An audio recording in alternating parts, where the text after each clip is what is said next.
Assalamualaikum warahmatullahi wabarakatuh. Selamat malam pemirsa, seputar Aceh kembali hadir di hadapan Anda di edisi Minggu 1 Mei 2016 bersama saya Intan. Berikut laporan selengkapnya.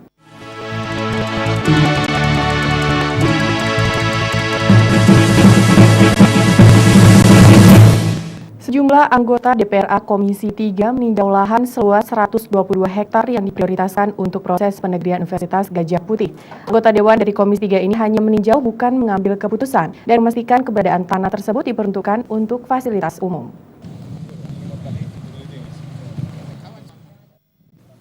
Komisi 3 DPRA yang melakukan kunjungan dan peninjauan ke Takengon Aceh Tengah ini yaitu Alaidin Abu Abbas, Aryadi, Haji Asif Amin, dan Ibrahim Syah.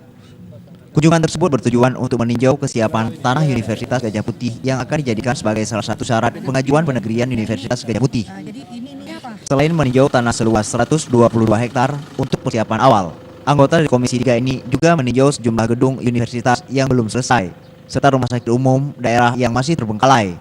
Alaidin Abu Abbas, anggota dari Komisi 3 menyampaikan bahwa kunjungan ini hanya melakukan tinjauan atau menindaklanjuti ada tanah yang luasnya 120 hektar kepemilikan tingkat 1 untuk diserahkan kepada tingkat 2. Pendataan ulang dan mencapai data-data yang penting untuk kepentingan mutu pendidikan di Aceh Tengah.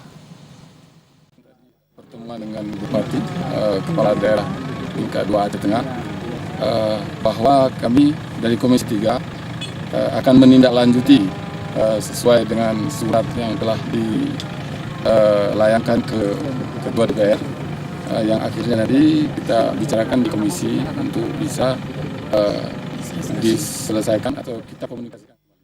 Para wakil rakyat ini juga akan bertemu dengan Bupati dan menindaklanjuti sesuai dengan surat yang dilayangkan di DPR agar dapat dibahas dalam rapat komisi atau diselesaikan dan dikomunikasikan kembali. Dari Aceh Tengah, Tim Liputan Aceh TV.